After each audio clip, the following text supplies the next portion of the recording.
Hello mga kabuninay! For today's video, gagawa nga pala tayo ng spicy crispy dilis. For the go!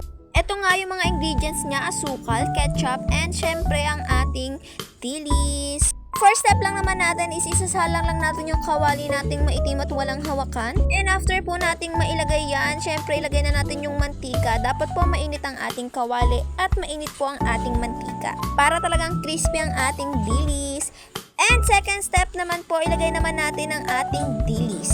And after po nating mailagay yung dilis, haluin po natin siya ng mabuti. Haluin po natin ng haluin. Huwag po nating iiwan katulad ng pag-iwan niya sa'yo.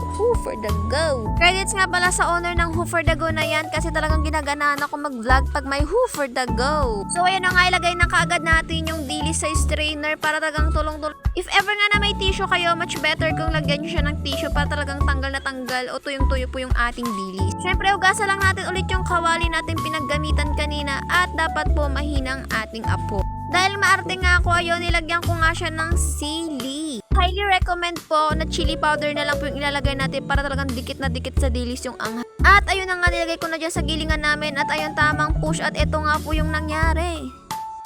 O diba, natapon. Kaya ayun, nag-take 2 kami ulit pero hindi na po na-videohan. At binalikan ko na nga yung kawaling pinainit ko kanina, hindi katulad mo, hindi na binalikan. At ilagay mo na nga ang dilis dyan. And after mo malagay yung dilis, ayun, ilagay mo na kaagad yung unang ingredients natin, ang ketchup. Depende na po sa inyo kung gaano kadaming ketchup ang ilalagay nyo dyan. Kayo na pong bahalang magtansya kung gaano kadami. At halu-haluin po natin ang haluin hanggang po dumikit yung ketchup doon sa ating dilis. Next step naman po ang ating sugar. Haluin nga po natin ulit ng haluin hanggang po yung asukal ay talagang dumikit sa dilis. Hanggat maaari, wag po nating iiwan kasi po baka po mait yung ating dilis, hindi na po maging masarap. At nilagay ko na nga yung sili dyan at hinalo-halo ko din yan syempre para talagang masarap yung pagkakagawa, diba? Maanghang. Masarap ang pagkain kapag walang anghang, sabi nga nila. Kayo din po guys, hindi masarap ang kain kapag walang anghang yung kinakain natin. At nilagay na nga natin sa mahiwagang stainless na plato. Alam nyo ba guys, since birth, ganito talaga yung plato namin. Wala lang, share ko lang.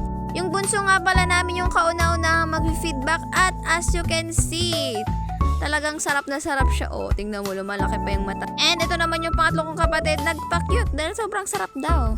Ayan, dahil kahit haggard tayo dito guys, kailangan natin magpa-video at talagang sobrang sarap nito. Kung ako sa inyo, gumawa na din kayo nito. For the go!